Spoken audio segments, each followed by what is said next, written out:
So hello friends, welcome to another video of stock market. Friends, आप लोगों ने NBFC के बारे में तो सुना ही होगा। एनबीएफसी यानी कि non banking financial organisation. NBA में बहुत ज्यादा रिस्क होता है एनपीए होने का। लेकिन कभी आपने ऐसे एनबीएफसी के बारे में सुना है जिसमें रिस्क पोटेंशियल ऑलमोस्ट जीरो है? ऐसा ही एनबीएफसी है IRFC, Indian railway financial corporation, जो सिर्फ इंडियन रेलवे को कैपिटल लेंड करता है। तो इस तरह से ये एक मोनोपोलिस्टिक बिजनेस हो गया। इनका सिर्फ एक ही क्लाइंट है जो है इंडियन रेलवे। सो गवर्नमेंट इनको पे करते हैं। गवर्नमेंट का डिफॉल्ट होने का चांस ऑलमोस्ट जीरो होता है, इसलिए इनका एनपीए होने का चांस भी बिल्कुल जीरो है। इस वीडियो में हम पूरा डिस्कस करेंगे about IRFC, company's business model, promoters and share holding, company's financial growth potential, SWOT analysis and at the end IPO details. So video के एंड तक जरूर देखिए। तो फ्रेंड्स, सबसे पहले हम बात कर लेते हैं आईआरएफसी के बिजनेस मॉडल के बारे में। आईआरएफसी नॉर्मली दो तरह के बिजनेसेस करते हैं। एक है लीजिंग मॉडल, दूसरा होता है लेंडिंग मॉडल। तो सबसे पहले बात कर लेते हैं लीजिंग मॉडल के बारे में। आईआरएफसी इंडियन रेलवेज के रोलिंग स्टॉक एसेट्स में ऑलमोस्ट 80% तक फंडिंग करता है। रोलिंग स्टॉक एसेट्स यानी कि जो मूवेबल एसेट्स होते हैं, like locomotives, coaches, wagons etcetera. So पहले वो मार्केट से कैपिटल बोरो करते, फिर उन कैपिटल्स के मदद से एसेट्स को बाई करते और उन्हें ओन भी करते। देन लीज पे वो गवर्नमेंट को उन एसेट्स को दे देते और उनके अगेंस्ट वो लीज रेंटल कलेक्ट करते हैं। IRFC also financing infrastructure. IRFC infrastructure project में भी फंडिंग करते। पहले वो मार्केट से कैपिटल को बोरो करते, देन वो इन्वेस्ट करते इंफ्रा प्रोजेक्ट्स में एंड उसके अगेंस्ट लीज कलेक्ट करते फ्रॉम इंडियन रेलवे।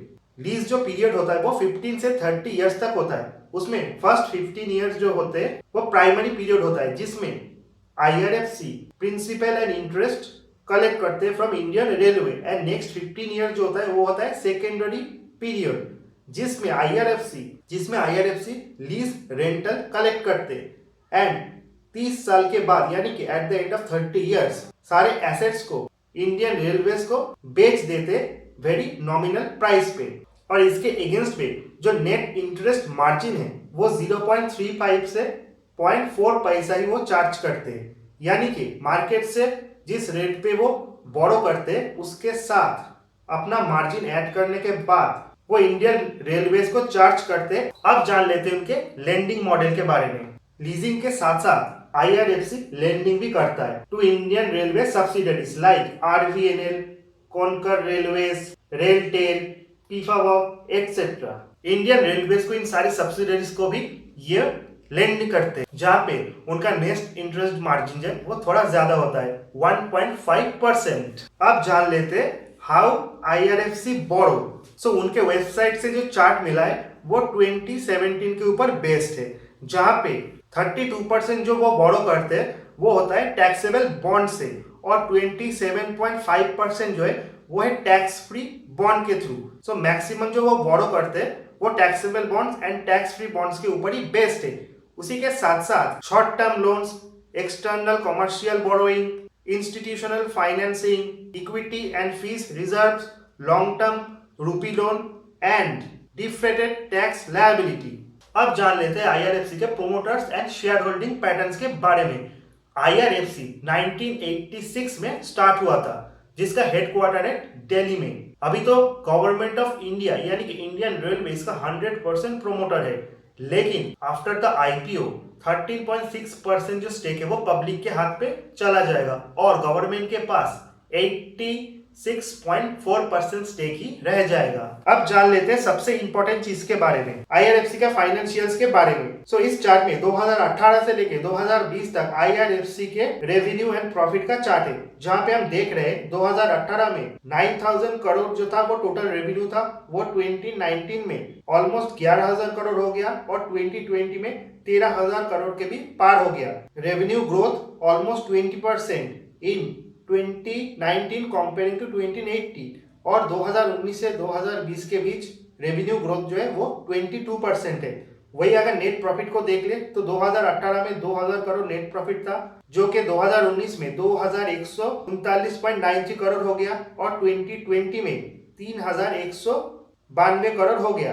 तो प्रॉफिट ग्रोथ को अगर देखें तो 2018 से 2019 तक ऑलमोस्ट 7% और 2019 से 2020 तक ऑलमोस्ट 49% एंड 2020 के सितंबर क्वार्टर तक 15.73%।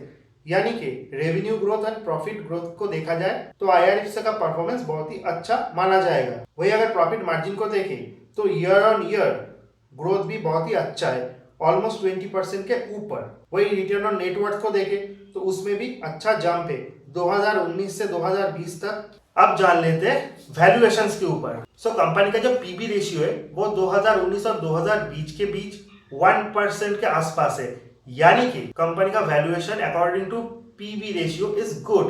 अब देख लेते हैं पीई रेशियो को भी। पीई रेशियो जो है वो 2020 और 2021 में 8% के आसपास है।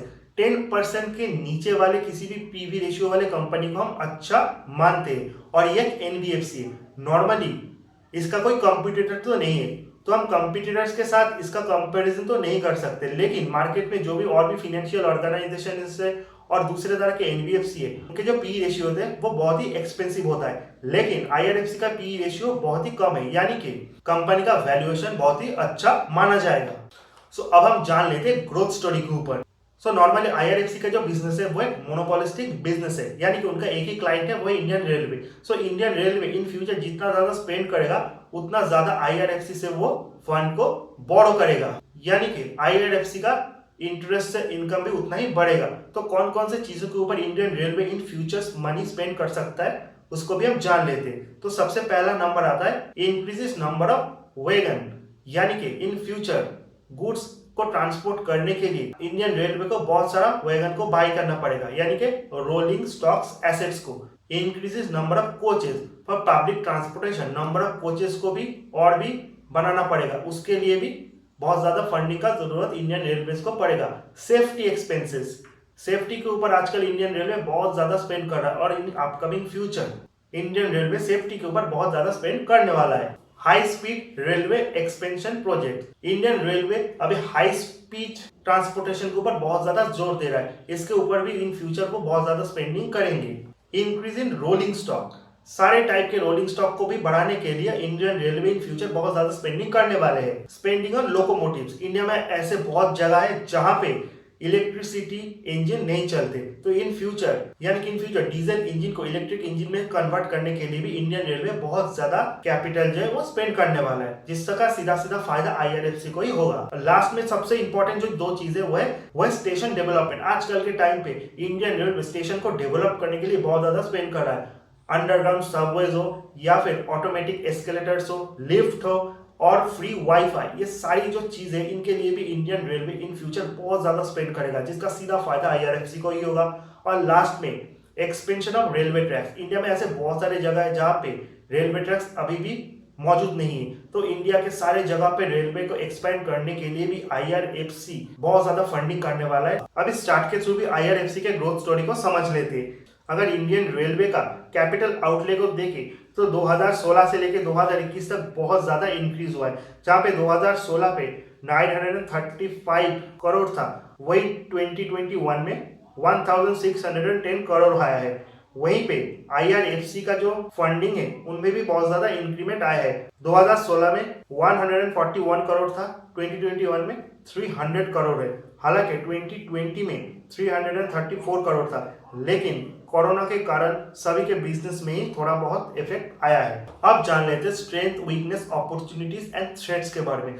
आईआरएफसी का जो सबसे बड़ा स्ट्रेंथ है वो है यहाँ पे रिस्क बहुत ही लो है, क्योंकि आईआरएफसी को जो पेमेंट मिलता है वो गवर्नमेंट ऑफ इंडिया से मिलता है और गवर्नमेंट का डिफॉल्ट होने का चांस ऑलमोस्ट 0 होता है, तो इसके लिए इनका रिस्क भी एकदम 0 है। सेकंड पॉइंट है गुड क्रेडिट रेटिंग्स। आईआरएफसी का जो क्रेडिट रेटिंग्स है बहुत ही अच्छा है। स्ट्रॉन्ग फाइनेंशियल परफॉर्मेंस, हमने आईआरएफसी के जो फाइनेंशियल एनालिसिस किया था तो वहां पे देखा था उनका रेवेन्यू ऑन प्रॉफिट में बहुत अच्छा ग्रोथ दिख रहा है। नेक्स्ट आता है मोनोपोलिस्टिक बिजनेस।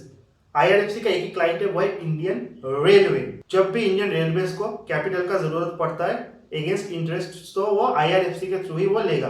नेक्स्ट आता है एक्सपीरियंस मैनेजमेंट। आईआरएफसी का जो मैनेजमेंट है बहुत ही एक्सपीरियंस है। नेक्स्ट जान लेते हैं वीकनेसेस के बारे में। आईआरएफसी का जो फुल रेवेन्यू है वो इंडियन रेलवे के ऊपर डिपेंडेंट है, जो कि थोड़ा बहुत रिस्की है। यानी इन फ्यूचर अगर इंडियन रेलवेज के बजट में कुछ चेंजेस आया तो उसका सीधा सीधा असर भी आईआरएफसी के ऊपर पड़ेगा। नेक्स्ट जान लेते हैं अपॉर्चुनिटीज के बारे में। सो इनका मेन अपॉर्चुनिटी है कि रेलवेज अभी इंफ्रास्ट्रक्चर डेवलपमेंट के ऊपर बहुत ज्यादा स्पेंडिंग कर रहा है, जिसका सीधा सीधा फायदा आईआरएफसी को ही मिल रहा है। अब जान लेते हैं थ्रेट्स के बारे में। Change of government policy and privatisation इनके लिए बहुत बड़ा थ्रेट है। अगर गवर्नमेंट पॉलिसी में कुछ भी चेंज आया और रेलवे प्राइवेटाइजेशन के तरफ जाता है तो इन फ्यूचर इनके लिए भी रिस्क बढ़ जाता है, क्योंकि और भी ज्यादा कॉम्पिटिटर्स आएंगे और इससे इनका बिजनेस भी इफेक्टेड होगा। अब जान लेते हैं आईपीओ के डिटेल्स के बारे में। आईपीओ का जो प्राइस है वो 25 से 26 है। ये एक बुक बिल्ड इशू है। इशू साइज जो है वो टोटली 4,633.38 करोड़ का है, जिसमें फ्रेश इशू है 3,088.92 crore and offer for sale है 1,544.46 crore.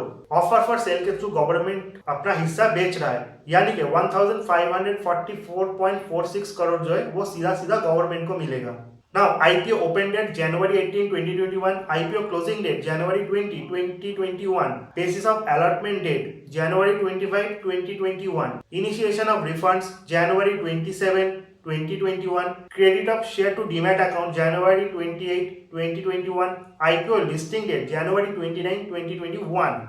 Number of shares in one lot is 575 and एक lot का जो प्राइस है वो है 14,950। मैक्सिमम आप 13 लॉट के लिए अप्लाई कर सकते हो, जिसका टोटल पड़ता है 1,94,350। सो फ्रेंड्स, ये था आईआरएफसी आईपीओ का पूरा डिटेल्स एनालिसिस। अगर आप अप्लाई करना चाहते हो तो हमेशा लास्ट डे पे अप्लाई करो, क्योंकि अगर आप लास्ट डे पे अप्लाई करते हो तो आपको पूरा डिटेल्स मिल जाता है कि कितना टाइम ये आईपीओ ओवर सब्सक्राइब हुआ है, ग्रे मार्केट पे आईपीओ को कितना रिस्पॉन्स मिल रहा है और पब्लिक का ओपिनियन क्या है अकॉर्डिंग टू दिस आईपीओ। और जब भी आप आईपीओ पे इन्वेस्ट करते हो तो हमेशा लिस्टिंग गेन के लिए ही इन्वेस्ट कीजिए, और जितना लिस्टिंग गेन आपको मिलता है उसके बाद आप उससे एग्जिट हो जाइए। अगर वीडियो अच्छा लगे तो चैनल को लाइक कीजिए, सब्सक्राइब कीजिए और शेयर भी कीजिए।